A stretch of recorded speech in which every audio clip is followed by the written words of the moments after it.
Mis padres siempre me despreciaron por ser diferente. Creen que soy una fracasada.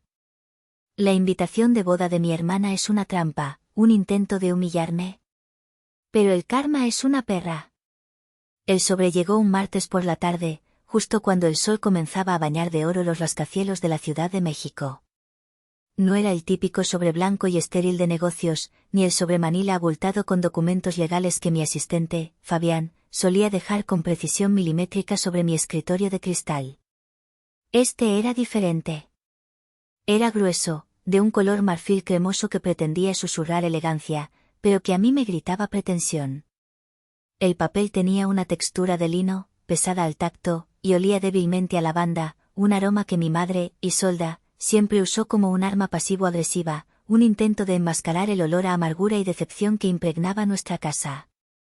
Mi nombre, Calista, estaba escrito en una caligrafía dorada y enrevesada, tan ornamentada que casi resultaba ilegible, como si el simple acto de escribir mi nombre requiriera un esfuerzo para hacerlo parecer más importante de lo que ellos consideraban que era.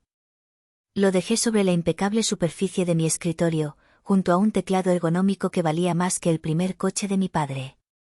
Afuera, la ciudad se extendía como una promesa de poder y ambición a mis pies, un panorama que yo observaba desde el ventanal de mi penthouse en el piso 40. Aquí dentro, en mi santuario de silencio, acero pulido y tecnología de punta, ese sobre se sentía como una reliquia de un mundo ajeno, un fantasma de un pasado que había hecho todo lo posible por enterrar bajo capas de firewalls y algoritmos de encriptación. Con la punta de un abrecartas de titanio, lo abrí con un corte limpio y preciso. Dentro, una tarjeta pesada confirmó mis sospechas. Letras doradas en relieve anunciaban la unión de mi hermana menor, Coralia, con un tal Alejandro Montalvo. La ceremonia y la recepción tendrían lugar en la Hacienda de los Secretos, en San Miguel de Allende, un lugar del que nunca había oído hablar, pero cuyo nombre ya sonaba obscenamente caro. Pero no fue la invitación lo que me heló la sangre y me provocó un nudo en el estómago. Fue la pequeña nota doblada junto a ella, escrita en el mismo papel marfil con la letra puntiaguda y ansiosa de mi madre. Calista, comenzaba, sin ningún tipo de cariño o saludo. Era directo, como una orden. Ha pasado mucho tiempo. Tu hermana quiere que estés ahí en su gran día. Es hora de dejar atrás el pasado y ser una familia de nuevo.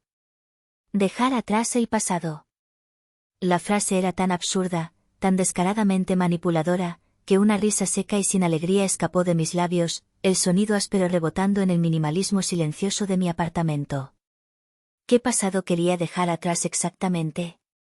¿El de ellos, cuidadosamente editado para su conveniencia, o el mío, grabado a fuego en mi memoria?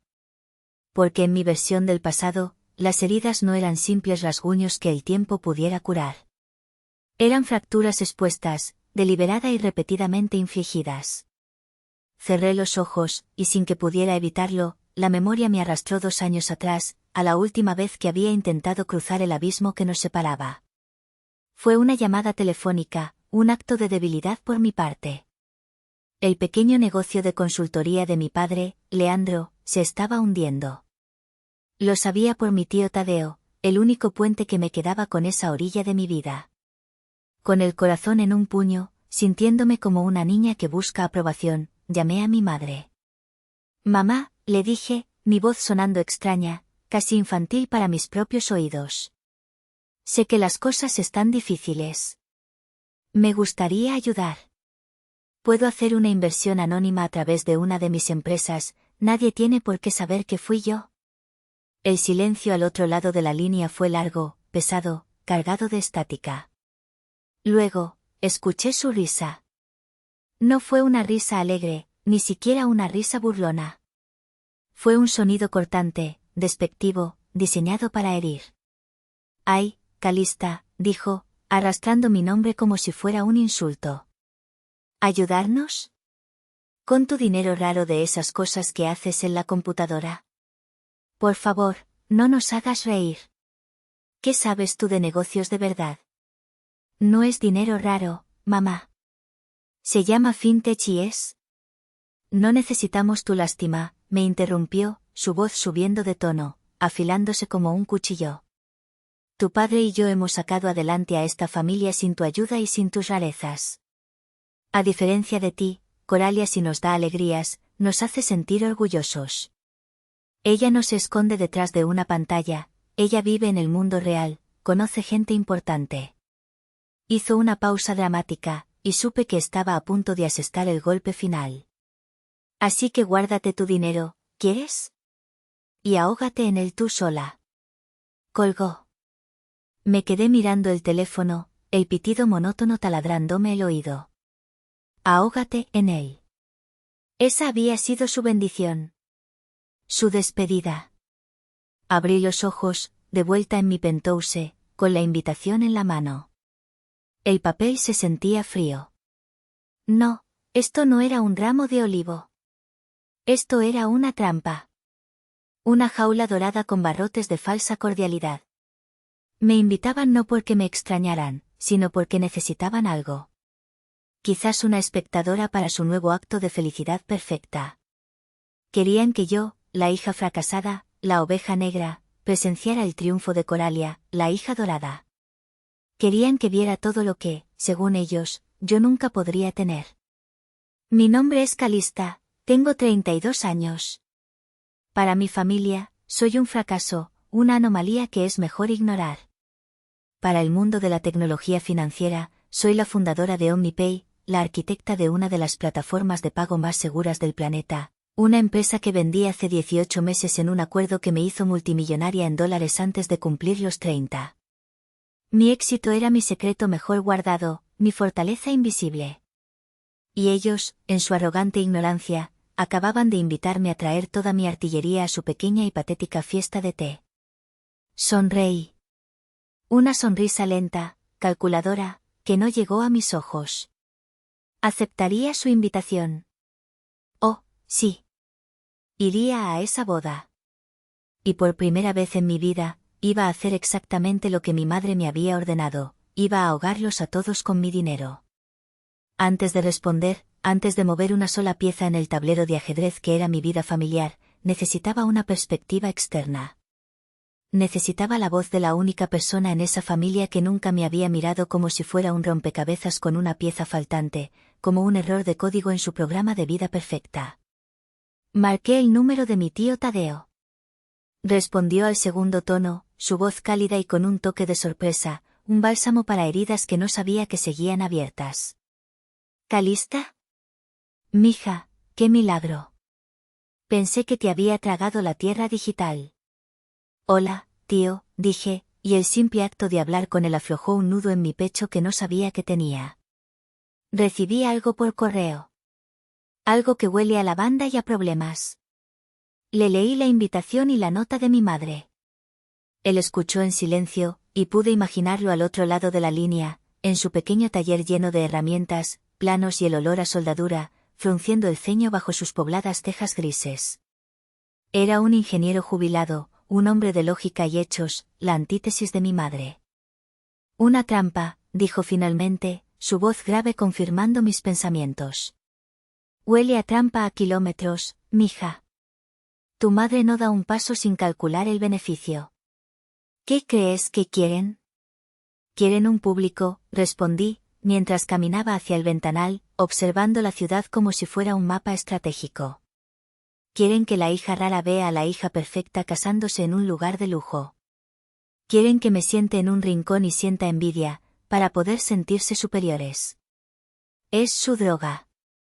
Intenté hablar con tu padre hace años, confesó Tadeo con un suspiro cansado. Le dije que no era justo como te trataban, que no veían el diamante que tenían enfrente. Pero Leandro, él le tiene pavor a tu madre. Siempre elige la paz de un minuto sobre la justicia de toda una vida. Su voz se cargó de una tristeza antigua. Ten mucho cuidado, Calista. ¿Sabes cómo son? Les encanta reescribir la historia a su favor. Y mientras hablaba, las puertas de mi museo personal del dolor se abrieron de par en par. La llamada con mi tío se convirtió en el catalizador de un torrente de recuerdos, las piezas de exhibición perfectamente conservadas que demostraban que la crueldad de mi familia no era un evento aislado, sino una política institucionalizada. La primera pieza de la colección era brillante y dolorosa, mis 15 años, o más bien, la ausencia de ellos. Todas mis amigas tuvieron su gran fiesta, su vestido ampón, su primer baile en un salón alquilado. Yo también lo había soñado. Había recortado fotos de revistas, imaginado un vestido azul noche y una canción lenta para bailar con mi padre. Pero cuando llegó el momento, mis padres me sentaron en la mesa de la cocina. La luz fluorescente hacía que todo se viera pálido y triste. Lo siento, Calista, dijo mi padre, Leandro, sin mirarme a los ojos, concentrado en remover su café. Mi madre, Isolda, examinaba sus uñas como si fueran el asunto más importante del mundo. Con la colegiatura de Coralia y los gastos de la casa, simplemente no hay presupuesto este año. Eres una chica inteligente, tú lo entiendes, ¿verdad? Yo entendí. Asentí en silencio, tragándome la decepción que sabía a ceniza. Entendí que yo era un gasto negociable, mientras que Coralia era una inversión. Entendí un mes después, cuando llegaron a casa con un flamante auto compacto con un enorme moño rojo en el cofre. Era para Coralia, un regalo por haber entrado a la universidad. Costó casi 400.000 pesos. De repente, el presupuesto había aparecido de la nada.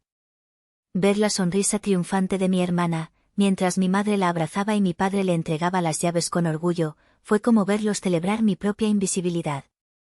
La segunda pieza era más sutil, pero cortaba más profundo.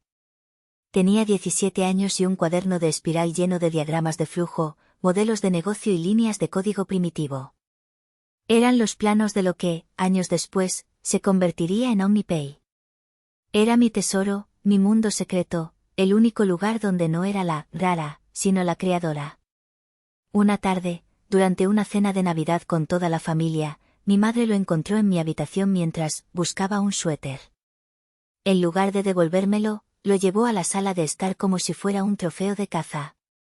Miren todos, anunció con una sonrisa condescendiente, parece que Calista quiere ser empresaria.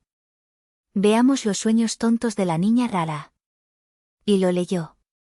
Leyó mis ideas a medio formar, mis esperanzas torpemente escritas, en voz alta para un público de tíos y primos que reían entre dientes. Pagos seguros en línea, se burló un primo. ¿Quién va a confiar en eso? Sentí como mi cara ardía, como el mundo se encogía hasta convertirse en esa sala llena de burlas. Cada risa era un golpe.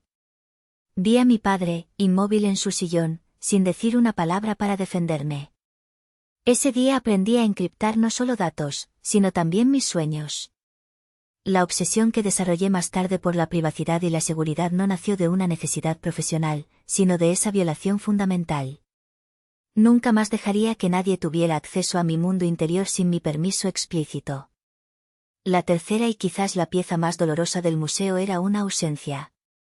La de mi primera computadora. No era nueva. Era una máquina vieja y pesada que mi tío Tadeo había rescatado de su antiguo trabajo de ingeniería y había reconstruido para mí. Pero para mí, era un portal a otro universo. Pasaba horas aprendiendo a programar, desmontándola y volviéndola a armar. Era mi refugio, mi laboratorio, mi única amiga constante. Un verano, mientras Coralia se preparaba para un viaje de intercambio cultural a Europa, la computadora desapareció de mi cuarto. Cuando pregunté, con el pánico creciendo en mi garganta, mi padre se encogió de hombros. Debió haberse descompuesto finalmente. La llevé a reciclar para que no estorbara. Semanas después, escuché una conversación entre mis padres a través de la puerta de su dormitorio. Habían vendido la computadora por partes en un mercado de segunda mano para conseguir un poco más de dinero para los gastos extra de Coralia en París. No era el dinero, eran los principios. Habían vendido mi refugio, mi futuro, para financiar las vacaciones de mi hermana. ¿Estás ahí, mija? La voz de mi tío me trajo de vuelta al presente. Sí, tío. Solo, recordaba, dije, mi voz un poco ronca. Lo sé, dijo suavemente. Yo también recuerdo. Por eso te digo que tengas cuidado. No vayas allí esperando que hayan cambiado. Ve con los ojos abiertos y la espalda cubierta. No te preocupes, tío, le dije, y una nueva determinación endureció mi voz, fría como el acero. No solo voy a ir con la espalda cubierta. Voy a ir con una armadura completa. Colgué el teléfono. El sol se estaba poniendo, tiñendo el cielo de naranja y púrpura. El Museo del Dolor había cerrado sus puertas por el día. Ya no sentía solo la necesidad de defenderme. Sentía la necesidad de corregir la historia. Ellos habían pasado años construyendo una narrativa en la que yo era el problema, la pieza defectuosa. Era hora de que la autora original reclamara sus derechos y escribiera un nuevo capítulo. Uno en el que la niña rara finalmente les mostrara a todos lo que había estado construyendo en la oscuridad. La duda es un lujo que aprendí a no permitirme en los negocios. La emoción es una variable que puede corromper el código más limpio. Así que, después de la llamada con mi tío Tadeo, apagué el interruptor emocional y encendí el analítico. Hice lo que siempre hacía cuando me enfrentaba a un problema complejo, lo descompuse en datos, lo analicé y busqué patrones. Mi familia operaba bajo un conjunto de reglas no escritas, un algoritmo de comportamiento basado en la apariencia y la ganancia social. Esta boda, tan repentina y ostentosa, no encajaba en su patrón habitual de gastos controlados y quejas constantes sobre dinero. Había una variable desconocida, un factor externo que estaba impulsando esta decisión. Y mi instinto, afilado por años de navegar en las traicioneras aguas de las fusiones y adquisiciones, me decía que esa variable era la familia del novio. Los Montalvo. El apellido sonaba a dinero viejo, a influencia, el tipo exacto de validación que mi madre anhelaba. Me senté en mi estación de trabajo, un semicírculo de monitores de ultra alta definición que zumbaban suavemente, el corazón de mi pequeño imperio. Fabián, dije al aire, activando el intercomunicador seguro. La voz tranquila de mi asistente personal y jefe de seguridad sonó de inmediato a través de un altavoz invisible. Sí, jefa. Fabián era un exmilitar de operaciones especiales, un hombre cuya calma era inversamente proporcional a su letalidad. Hablaba poco, pero sus acciones eran elocuentes. Era mi firewall humano, el guardián de mi mundo digital y físico. Necesito un perfil completo de la familia Montalvo. Específicamente, Alejandro Montalvo y su padre, el patriarca. Y de su principal empresa, Montalvo Bienes Raíces. Quiero todo, estados financieros de los últimos 5 años, deudas activas, litigios pendientes, reputación en el mercado, incluso sus perfiles sociales. Discreto, como siempre. Usa nuestros recursos de inteligencia corporativa. Entendido. Lo tendrá en su servidor encriptado antes del final del día, respondió sin dudar. No preguntó por qué. Nunca lo hacía.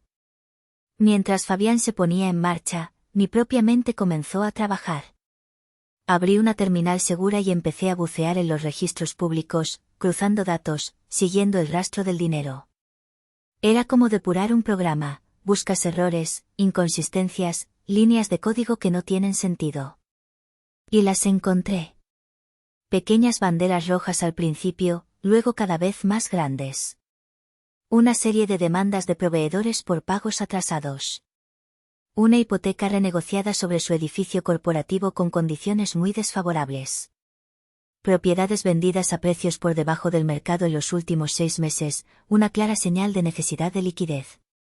No era la imagen de una empresa próspera. Era la imagen de una empresa que se estaba desangrando lentamente. Al anochecer, una notificación parpadeó en mi pantalla. El informe de Fabián había llegado. Era exhaustivo. Cifras, gráficos, transcripciones de entrevistas con ex empleados. Confirmó mis sospechas con detalles devastadores. Montalvo Bienes Raíces estaba al borde de la insolvencia. El señor Montalvo había apostado fuerte en un par de desarrollos turísticos de lujo en la Riviera Maya que habían fracasado estrepitosamente debido a problemas de permisos y a la competencia. Estaba ahogado en deudas con los bancos y los inversores. La boda no era una celebración, era un salvavidas. Estaban casando a su hijo con la hija de lo que ellos creían que era una familia acomodada, esperando una inyección de capital, o al menos, la apariencia de estabilidad que les permitiera ganar tiempo y renegociar sus deudas. Y mi familia, desesperada por la validación social que un apellido como Montalvo, o lo que quedaba de él, podía ofrecer, había mordido el anzuelo. Probablemente mi madre había inflado su estatus social y financiero, y los Montalvo, desesperados, no habían investigado a fondo. Era una farsa de proporciones épicas. Una alianza de dos casas construidas sobre cimientos de arena, celebrando su unión en el borde de un precipicio. La revelación no me trajo satisfacción, sino una especie de claridad gélida. La pieza que faltaba en el rompecabezas ahora estaba en su lugar. Entendía su desesperación. Y la desesperación los hacía peligrosos y predecibles. Cansada, me levanté y fui a la cocina a por un vaso de agua. La cocina, como el resto del apartamento, era un estudio en blanco y negro, funcional y sin adornos. En la pared del pasillo, colgada en un marco digital, había una sola foto. No de mis logros, ni de mis viajes. Era una foto antigua, de baja resolución, escaneada de un viejo álbum. Coralia y yo cuando éramos niñas. Yo tendría unos 8 años, ella 6. Estábamos sentadas en el césped del jardín de nuestra antigua casa, riendo a carcajadas por algo que ya no recordaba. Yo la abrazaba por los hombros, protectora. Ambas teníamos el cabello revuelto y manchas de hierba en las rodillas. Éramos felices. O al menos, yo lo recordaba así. Por un instante, la niña de la foto me miró, y sentí una punzada de una emoción que creía extinta, la tristeza. Una profunda y abrumadora tristeza por la hermana que nunca tuve, por la familia que podría haber sido. ¿Valía la pena? ¿Toda esta estrategia, toda esta guerra fría? Una parte de mí, la niña de 8 años que solo quería la aprobación de su familia, susurró que no. Que podías ampliamente enviar un cheque de regalo obscenamente grande de una tienda departamental de lujo, ignorar la invitación y seguir con mi vida. Ser la adulta. Dejarlo pasar. Casi cedí. La idea de la paz, de simplemente cortar el último hilo y dejar que se hundieran o nadaran por su cuenta, era tentadora. Me imaginé borrando el evento de mi calendario, silenciando sus números y sumergiéndome de nuevo en la lógica binaria de mi trabajo. Pero entonces, como un eco helado en el silencio de mi mente, escuché la voz de mi madre, goteando desprecio: ahógate en tu dinero. Y la duda se evaporó. La tristeza se convirtió en una resolución tan dura y brillante como un diamante. No, no lo dejaría pasar. No se trataba solo de venganza. Se trataba de justicia. Se trataba de reclamar la narrativa que me habían robado. Ellos habían elegido sus armas, la humillación, la exclusión, la mentira. Yo elegiría la mía, la verdad, fría, innegable y abrumadoramente poderosa. Volví a mi escritorio, la foto de la niña sonriente olvidada. La Calista adulta, la CEO, la estratega, estaba de nuevo al mando. Mi plan ya no era solo asistir. Era tomar el control. Parte 4. El catalizador y el plan maestro. Conteo de palabras aproximado, 1350. La gota que derramó el vaso no llegó como un trueno, sino como un susurro venenoso a través del teléfono. 2 semanas antes de la boda, en una tarde de martes mientras revisaba proyecciones financieras, mi teléfono personal vibró. Era un número que reconocí al instante: mi prima Leticia. Leticia siempre había sido una de las principales tenientes de mi madre, una mona voladora, como las llamaba mi terapeuta, que disfrutaba esparciendo el veneno de Isolda a cambio de un poco de aprobación y chismes jugosos. Respondí con una calculada indiferencia. Hola, Leticia. Calista. Prima. ¿Cómo estás?, dijo con una dulzura tan falsa que casi podía saborear el edulcorante artificial. Su voz era un par de tonos más alta de lo normal, una señal segura de que estaba a punto de soltar algún chisme. Oye, qué emoción lo de la boda de Coralia, ¿verdad? Toda la familia está súper contenta de que por fin vas a venir. Ya era hora de que salieras de tu cueva, ¿no crees? Hola, Leticia. Sí, ahí estaré, respondí, mi voz deliberadamente neutra, sin darle nada a lo que aferrarse. Oye, Te llamaba porque, bueno, no sé si deba decírtelo, pero como somos familia. Hizo una pausa dramática, la clase de pausa que precede a una puñalada por la espalda. Mi tía Isolda está un poco preocupada por ti. Ah, sí, pregunté, jugando mi papel, alimentando su necesidad de sentirse importante. Sí, es que, nos contó en la comida del domingo que las cosas no te han ido muy bien últimamente. Ya sabes, con el trabajo y eso, que lo que tenías se acabó y pues, que andas batallando. Su voz estaba ahora empapada de una lástima fingida, la clase de lástima que se deleita en la desgracia ajena. Pero no te preocupes, tu mamá tiene un plan. Me contó, y por favor, que esto quede entre nosotras, que va a aprovechar la cena de la boda para darte una sorpresa. ¿Una sorpresa?, repetí, mi voz plana. Sí. Es un gesto súper generoso. Va a anunciar delante de todos, de los Montalvo y de todos los invitados importantes, que tu papá te va a dar un puestito de recepcionista en su oficina. Para ayudarte a empezar de nuevo, ¿entiendes? Dijo que era lo menos que podían hacer por ti, para que no te sientas tan, pues, tan perdida. ¿No es increíble? ¡Qué madraza! Me quedé en silencio, dejando que el veneno se asentara, que la magnitud de su arrogancia y su crueldad me inundara por completo. Así que ese era el plan. La humillación final. No era suficiente con que yo fuera la espectadora de su triunfo, querían que fuera la protagonista de su acto de caridad. Querían usar mi supuesto fracaso como telón de fondo para resaltar su propia generosidad y éxito. Querían convertirme en su proyecto de caridad personal frente a un centenar de invitados, solidificando para siempre mi papel como la oveja negra rescatada. Gracias por avisarme, Leticia, dije finalmente, mi voz tan fría que debió haberle helado los oídos. Me has sido de gran ayuda. Colgué antes de que pudiera responder. El teléfono se sentía pesado en mi mano. Miré por la ventana, pero ya no veía la ciudad. Veía un campo de batalla. La línea había sido cruzada. La guerra había sido declarada. Se habían acabado las dudas, se había acabado la contención. Iban a jugar sucio. Pues bien, yo iba a jugar para ganar. Fabián, dije, mi voz resonando en el silencio de la oficina con una autoridad que no dejaba lugar a réplica. A sus órdenes, jefa, respondió al instante desde su puesto de control en otro piso. Quiero que contactes a nuestro equipo de fusiones y adquisiciones en la firma de inversión. El lugar de la boda, la Hacienda de los Secretos, en San Miguel de Allende. Averigua a qué corporativo hotelero pertenece. Y luego, cómpralo. Hubo una pausa de apenas un segundo al otro lado.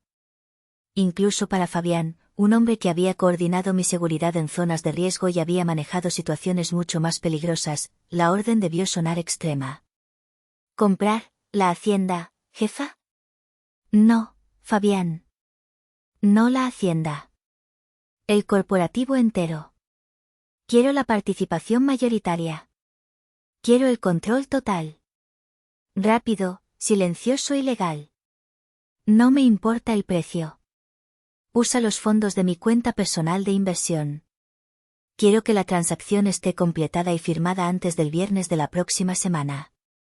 Entendido, dijo, su voz recuperando su calma profesional. Consideré lo hecho. Los siguientes días fueron un torbellino de actividad febril, aunque para el mundo exterior, y especialmente para mi familia, yo seguía siendo invisible. Mientras ellos se probaban trajes y elegían arreglos florales, mi equipo de abogados y analistas trabajaba día y noche. Organicé una videoconferencia de alto nivel con mi equipo legal desde mi oficina. Eran las 3 de la mañana. Yo estaba en mi escritorio, con una taza de café negro. Ellos estaban en Nueva York, Londres y Hong Kong. El objetivo es el grupo hotelero, Herencia, les expliqué, mientras en sus pantallas aparecía toda la información que habíamos recopilado. Es una prestigiosa pero anticuada cadena de hoteles boutique de lujo. Afortunadamente para nosotros, está infravalorada en el mercado y tiene una estructura accionaria vulnerable. Haremos una oferta generosa y directa a los accionistas mayoritarios, una familia que, según nuestra inteligencia, busca liquidez para diversificar sus inversiones. No quiero una adquisición hostil, quiero una transacción quirúrgica. La negociación fue intensa pero rápida. El viernes por la tarde, justo una semana antes de la boda, mientras estaba en medio de una depuración de código, recibí un correo electrónico encriptado. El asunto: adquisición completada, Grupo Herencia. Firmé los documentos digitales desde mi escritorio con una simple autenticación biométrica. 85 millones de dólares. Con un clic, me había convertido en la dueña de la jaula en la que planeaban exhibirme. Llamé a Fabián. Fabián, la operación está cerrada. A partir de este momento, eres el nuevo enlace directo con la junta directiva del Grupo Herencia. Nadie, absolutamente nadie, debe saber mi identidad. Para ellos, la nueva dueña es un conglomerado de inversión anónimo con sede en el extranjero. ¿Entendido? Cristalino, jefa. Ahora, sobre la boda en la Hacienda de los Secretos. Quiero que te pongas en contacto con el gerente general. Confirma que todo siga según el plan original de la familia. Menú, música, fuegos artificiales, todo. No cambies nada. Asegúrate de que crean que todo está bajo su control. Hice una pausa. Pero quiero que el sistema de pago del evento pase a través de un nuevo terminal de OmniPay, uno que yo pueda monitorear y controlar a distancia desde mi teléfono. Y quiero que el personal clave, especialmente el gerente general, reciba un dossier con mi foto. Se les instruirá que, bajo ninguna circunstancia, deben interactuar conmigo, a menos que yo inicie el contacto. Para todos los efectos, soy una invitada más. Una invitada sin importancia. Instrucciones recibidas, dijo Fabián. La trampa está lista. No, Fabián, respondí, mientras observaba cómo las luces de la ciudad comenzaban a encenderse, como un tablero de ajedrez gigante esperando el primer movimiento. El escenario está listo. La obra está a punto de comenzar. Y yo he reescrito el último acto. Parte 5. El telón se levanta, conteo de palabras aproximado, 1250. El viaje de 3 horas y media desde la Ciudad de México hasta San Miguel de Allende fue un ejercicio de autocontrol. La Calista CEO, la que cerraba tratos multimillonarios sin pestañear, estaba al volante, pero la Calista niña, la que había sido humillada tantas veces, iba en el asiento del copiloto, nerviosa y vulnerable. Puse un podcast sobre criptografía cuántica para acallar sus susurros. Conduje un sedán rentado, un auto tan anónimo que prácticamente se volvía invisible en el estacionamiento. Mientras los Porsches y los Mercedes de los invitados eran recibidos por el valet parking en la entrada principal de la Hacienda de los Secretos, yo aparqué en el lote trasero, junto a los coches del personal, como siempre lo había hecho, entrando por la puerta de servicio de mi propia vida. La hacienda era, tenía que admitirlo, espectacular. Muros de piedra antiguos cubiertos de bugambillas fucsias, patios con fuentes de cantera cuyo murmullo prometía paz, y un aire de lujo rústico que debió costar una fortuna. Una fortuna que, ahora sabía, ninguna de las dos familias realmente poseía. El aire olía a flores y a la desesperación silenciosa de la bancarrota. Me había vestido para el papel que me habían asignado, el de la pariente pobretona. Llevaba un traje sastre de lino de buena calidad, pero de un corte conservador y un color beige neutro. Elegante, pero olvidable. Mi cabello estaba recogido en un moño sencillo. No llevaba joyas, salvo un reloj discreto pero funcional. Era la encarnación de la hija que no le ha ido muy bien. Entré por una puerta lateral, evitando la línea de recepción principal donde los invitados eran recibidos con copas de champán. En el patio donde se celebraba el cóctel previo a la ceremonia, encontré a mi familia. Estaban en su elemento, como actores en el estreno de su obra más importante. Mi padre, Leandro, reía a carcajadas con el señor Montalvo, una risa forzada que no le llegaba a los ojos. Mi madre, Isolda, con un vestido de diseñador demasiado llamativo y joyas que parecían gritar mírenme, se aferraba a su brazo, la anfitriona perfecta. Y Coralia, mi hermana parecía una princesa de cuento de hadas, radiante en su vestido blanco, su sonrisa ensayada brillando para las cámaras. Me acerqué a ellos lentamente, sintiendo el peso de mi propia invisibilidad. Fue mi madre quien me vio primero. Su sonrisa se tensó por una fracción de segundo, una microexpresión de fastidio antes de recomponerse. «Calista». «Llegaste», dijo, su tono tan entusiasta como el de alguien que comenta el clima. No hubo un abrazo, ni siquiera un apretón de manos. «Hola, mamá». «Papá», dije. Mi padre asintió brevemente, su mirada recorriéndome de arriba abajo en una evaluación rápida y despectiva antes de volver su atención al señor Montalvo. El mensaje era claro: no eras lo suficientemente importante como para interrumpir esta conversación.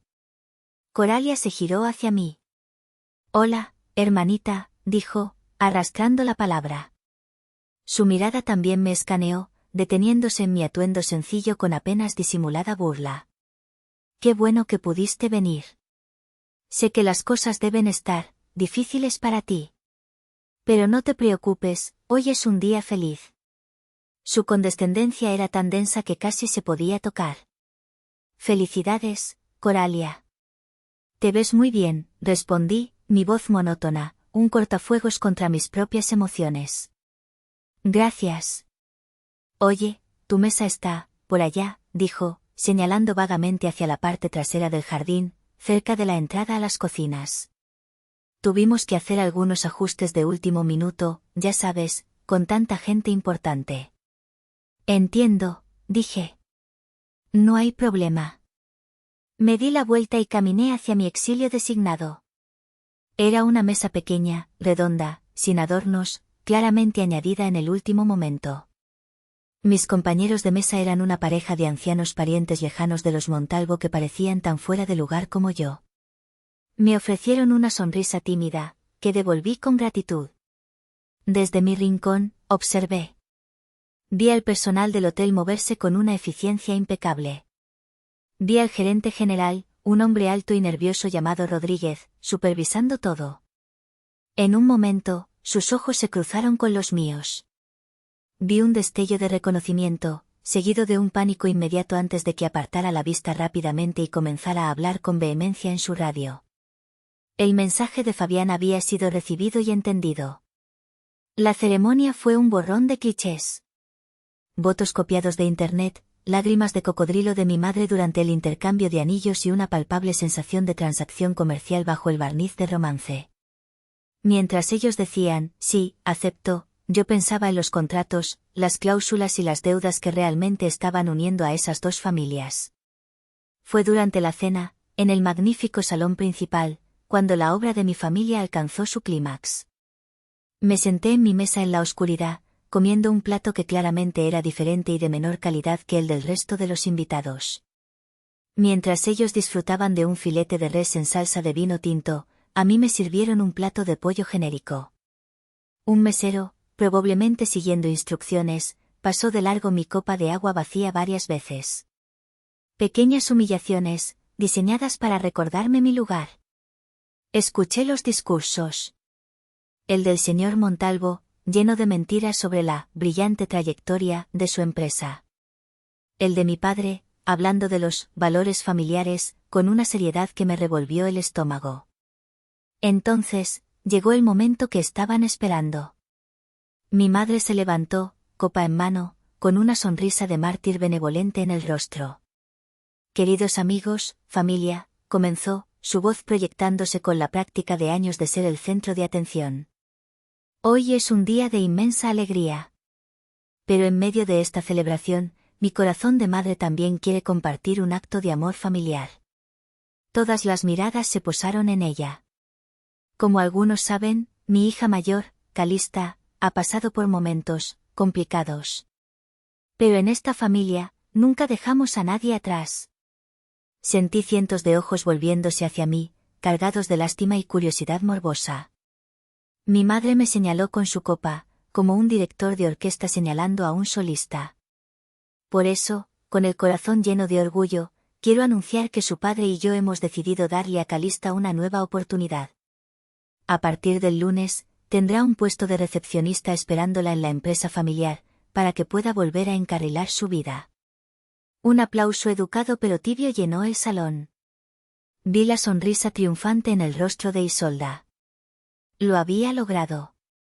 Había cimentado su imagen de madre abnegada y, al mismo tiempo, me había puesto en mi lugar, la oveja negra rescatada, para siempre en deuda con ellos.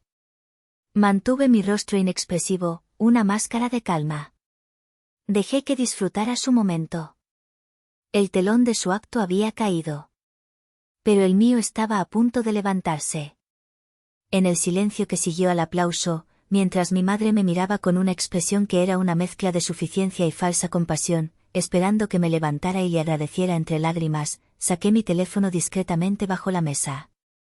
Abrí una aplicación segura, una que yo misma había diseñado, con una interfaz negra y líneas de código verde. En la pantalla, vi el estado de la cuenta del evento. Pago final pendiente.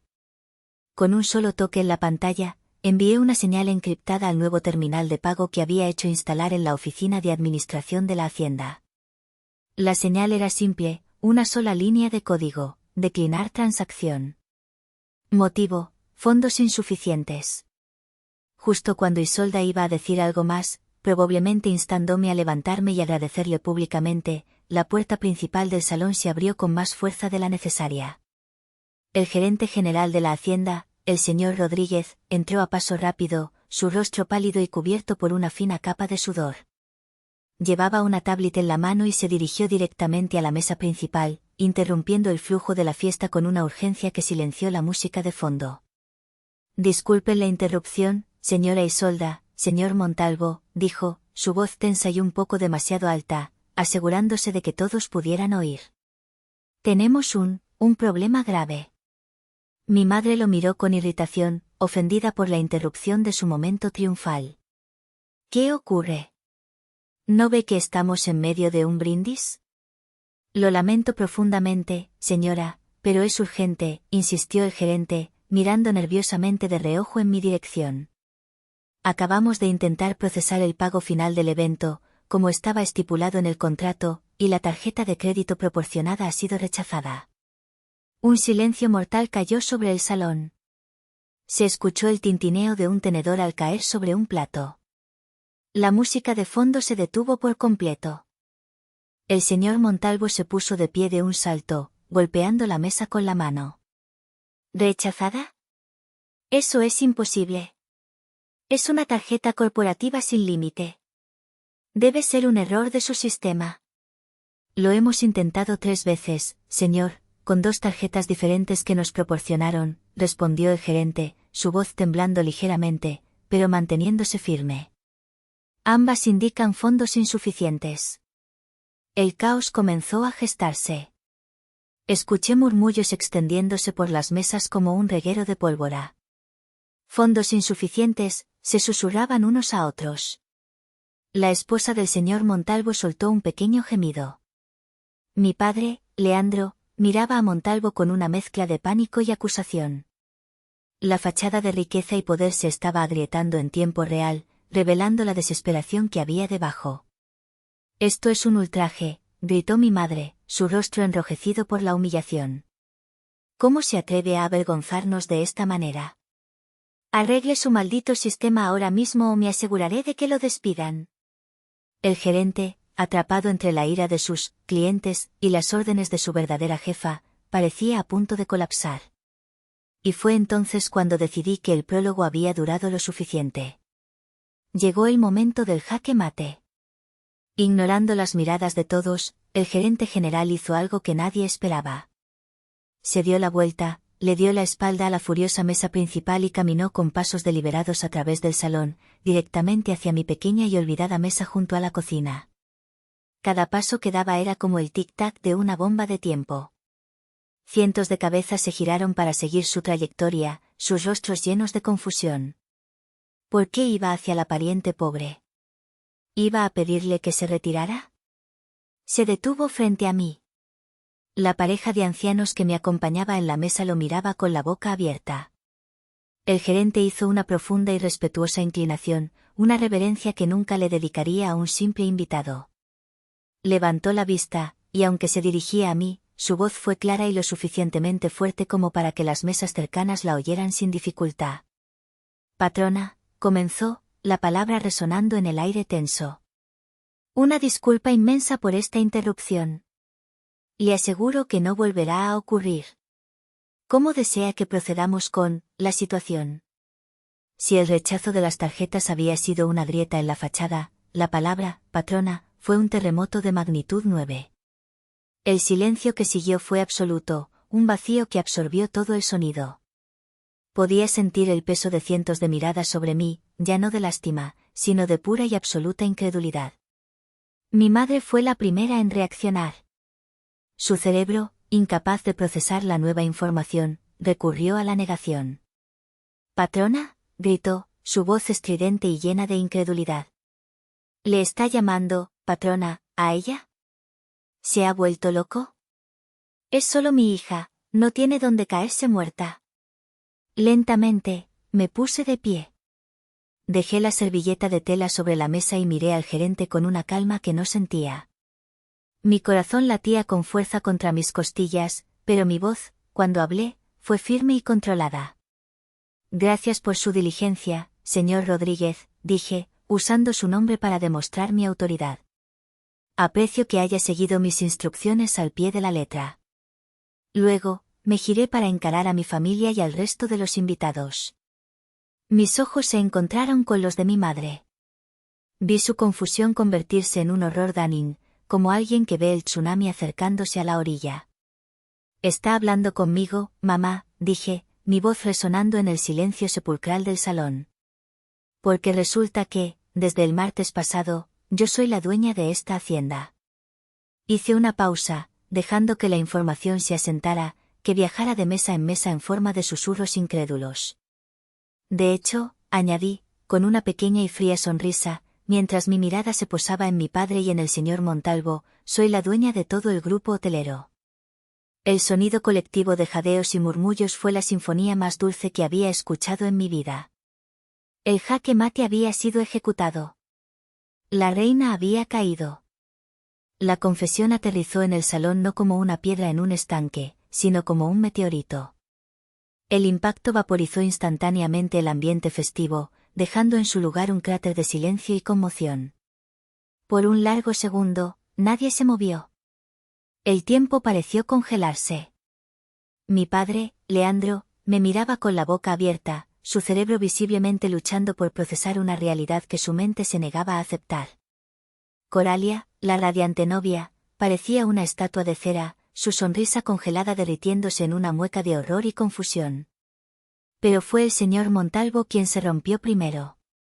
La adrenalina de la humillación superó su miedo. Se giró hacia mi padre, su rostro pasando del pánico al rojo de la furia. «Usted», gritó, apuntando a mi padre con un dedo tembloroso. «Usted me mintió. Me dijo que su familia era solvente. Que esta unión aseguraría nuestro futuro. Esto era un negocio, un acuerdo, y usted es un fraude». «Cállate, imbécil», replicó mi padre, su propia fachada de patriarca desmoronándose para revelar al hombre asustado y acorralado que había debajo. «Tú eres el que está en la ruina, no yo. Creí que tu apellido valía algo». La elegante recepción de boda se transformó en una escena de mercado. Las dos familias, que momentos antes brindaban por su futuro unido, ahora se lanzaban acusaciones como si fueran cuchillos. «Ustedes nos buscaron», gritaba la señora Montalvo. Con sus aires de grandeza. Los invitados, sintiendo el olor a sangre, empezaron a cuchichear entre ellos, sus teléfonos probablemente ya grabando el espectáculo para compartirlo en sus grupos de chat. El drama era mucho más entretenido que cualquier discurso de boda. En medio de la debacle, Coralia finalmente soltó un sollozo desgarrador. Miró a su prometido, que estaba tan pálido como ella, luego a su padre, y finalmente a mí, sus ojos llenos de una traición que yo conocía demasiado bien. Sin decir una palabra, se levantó el costoso vestido y salió corriendo del salón, sus sollozos resonando en el pasillo. Y entonces, mi madre, Isolda, enfocó toda su furia en mí. Se abalanzó hacia mí, sus manos convertidas en garras. «Tú», siseó, su rostro contorsionado por el odio. «Tú has hecho esto. Has destruido el día más importante de tu hermana». «¿Por qué?». ¿Por envidia? ¿Por qué nunca pudiste ser como ella? La miré directamente a los ojos, ya sin miedo, sin la necesidad de su aprobación que me había atormentado durante años. No, mamá. Yo no he destruido nada. Solo he encendido la luz. Lo que se ha derrumbado es el castillo de mentiras que construyeron. Intentó abofetearme, pero una figura alta y sólida se interpuso entre nosotras. Fabián. Había entrado en el salón sin hacer ruido y ahora estaba de pie, impasible, bloqueando a mi madre sin siquiera tocarla. Su sola presencia era una barrera infranqueable. Isolda retrocedió, sorprendida y furiosa. ¿Y este quién es? Es mi asistente, respondí con calma. Me giré hacia el señor Montalvo, cuya cara seguía roja de ira. Y tiene razón, señor. Le mintieron. Pero usted también mintió. Esta boda no era una unión familiar, era un intento desesperado de rescate. Un barco hundiéndose atándose a otro. Qué pena que ambos estuvieran llenos de agujeros. Dejé que mis palabras colgaran en el aire, una sentencia final sobre su farsa. El derrumbe era total. El espectáculo había terminado. Y yo era la única que quedaba en pie. En medio del caos, de los invitados que empezaban a marcharse discretamente y del personal que no sabía si recoger los platos o llamar a seguridad, me acerqué a mi madre. Estaba pálida, temblando, apoyada en una de las sillas de la mesa principal, derrotada. Toda su arrogancia, toda su energía controladora se había evaporado. Me incliné hacia ella, mi voz un susurro que solo ella podía oír, un veneno administrado con precisión quirúrgica, las mismas palabras que ella me había lanzado, pero devueltas con el peso de la verdad.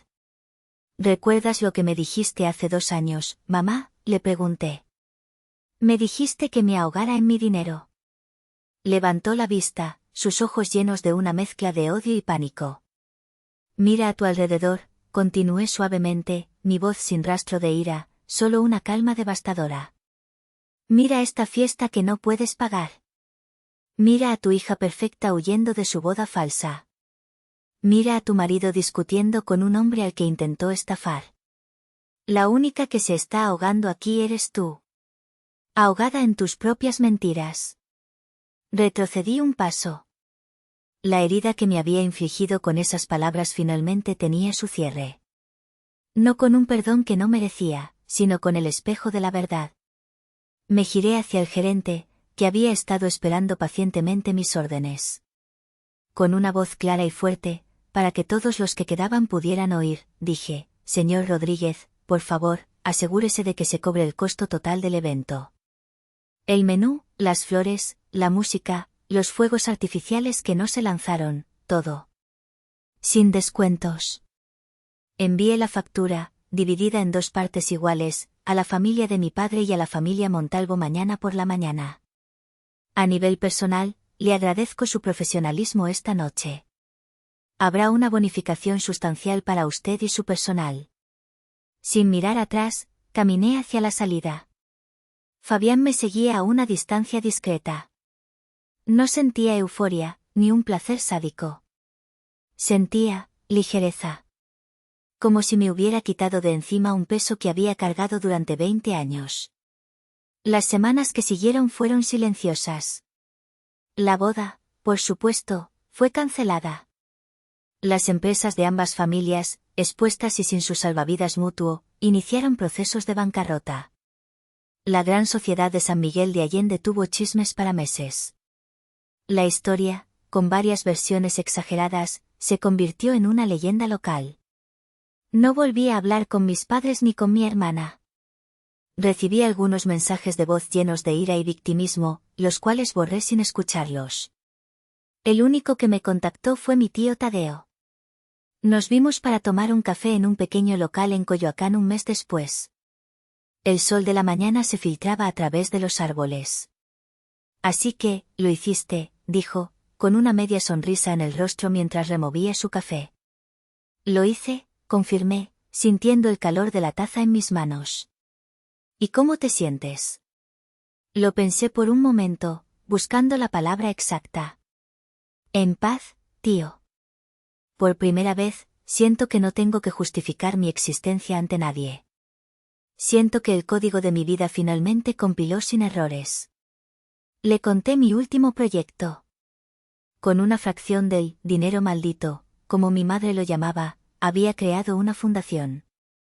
Se llamaba el Proyecto Calista, y estaba dedicada a dar becas y mentorías a mujeres jóvenes de bajos recursos que quisieran estudiar carreras de ciencia, tecnología, ingeniería y matemáticas. Quería asegurarme de que otras, niñas raras, tuvieran las herramientas que a mí casi me niegan. Mi tío Tadeo me miró, y vi un brillo de orgullo en sus ojos que valía más que todos los millones de mi cuenta bancaria. Mi historia, la que ellos escribieron para mí, terminaba esa noche en la boda. La narrativa de la hija fracasada, de la oveja negra, se quemó junto con los restos de esa fiesta. Pero la historia que yo estaba escribiendo para mí misma apenas comenzaba. Ya no era un fantasma en su narrativa, era la autora de la mía.